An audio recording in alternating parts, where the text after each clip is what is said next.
Kruyuk kali ini hadir kurang lebih sama seperti tahun lalu. Kami ingin memberikan kesadaran lebih terhadap ayam petelur yang selama ini memberikan kebutuhan pangan, yaitu telur itu sendiri kepada masyarakat. Nah, hal apa yang ingin kita sampaikan di Festival Kruyuk ini sebetulnya untuk juga supaya masyarakat sadar bahwa peternakan yang tidak dikelola dengan baik tentu itu juga akan mengakibatkan banyak permasalahan terhadap lingkungan dan terhadap kesehatan publik itu sendiri, karena penggunaan antibiotik yang sangat berlebih dari hasil penelitian kita yang sudah dilakukan di sejumlah peternakan yang ada di Bali, dan itu yang ingin kita suarakan di sini.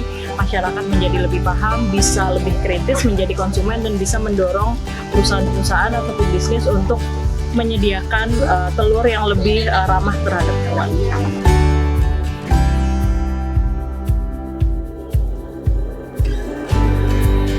Kualitas pangan, kepedulian terhadap produksi pangan yang terlacak, terunut, termasuk dipelihara dengan cara apa, itu mulai tinggi.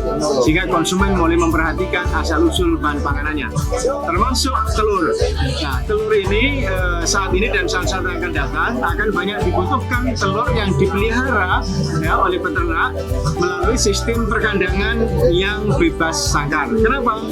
Di masa yang akan datang, saya kira dengan kesadaran konsumen, kemudian tuntutan konsumen yang ingin memperoleh telur yang terlacak asal-usulnya dari mana dan dipelihara dengan memperhatikan aspek kesejahteraan hewan, itu akan semakin tinggi, sehingga prospeknya semakin baik.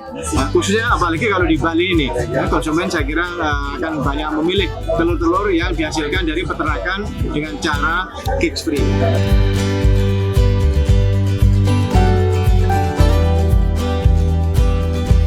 Kebijakan cage free ini salah satu nilai memberikan nilai yang tambahan lagi ke dalam bisnis sustainable kami, karena dengan adanya cage free kita bisa menjadikan produk-produk kami itu yang kita sajikan itu memiliki sustainable sourcing, yang itu juga memiliki nilai tambahan bahwasannya kami hadir tidak hanya sebagai tempat melakukan bisnis, tapi juga menjadi jawaban bahwa kita bisa terus berkolaborasi dengan alam, terus membangun animal welfare, dan terus juga membangun kesejahteraan baik dari bisnis kami dan juga orang sekitar ataupun dengan seluruh elemen yang ada di mana.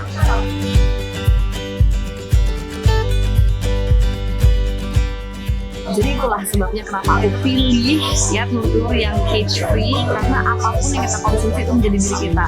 Kalau ayamnya stres, kita akan mengkonsumsi bahan makanan yang stres juga. Jadi usahakan apapun itu makan atau konsumsi yang sedekat mungkin dengan yang natural, dengan yang alam ya, dan pilih yang benar-benar itu bagus untuk diri kamu, karmanya lebih sedikit ya kan, nutrisinya juga lebih bagus. Sebenarnya cage free adalah salah satu opsi.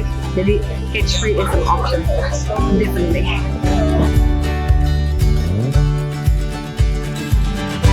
Mungkin perubahan yang terbesar yang saya rasakan tentunya adalah ayamnya jauh lebih sejahtera ya, jauh lebih happy, dan mereka bisa mengekspresikan perilaku alami mereka, yaitu ada yang mencakar-cakar, mandi pasir, kemudian bertengger. Itu yang harus kita penuhi sebagai peternak cage free atau bebas sangkar.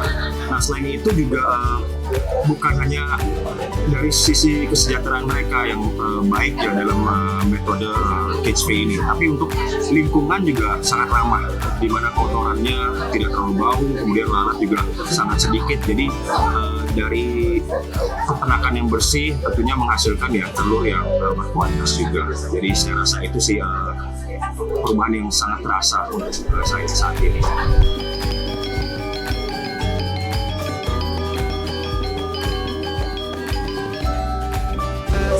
Baik, sejalan dengan pariwisata yang berbudaya, berkualitas dan bermartabat. Ketika pemanfaatan dari telur yang free cage, jadi yang telur bebas sangkar itu bisa dimanfaatkan untuk usaha pariwisata, tentunya itu akan menjadi daya tarik tersendiri bagi wisatawan, yang terutamanya bagi wisatawan yang concern terhadap pariwisata yang berkelanjutan, yang ramah lingkungan. Kesan-pesannya dari saya sangat menginspirasi kegiatan hari ini. semoga kedepannya makin banyak kesadaran, makin meningkat kesadaran masyarakat dan semangat untuk petelur petani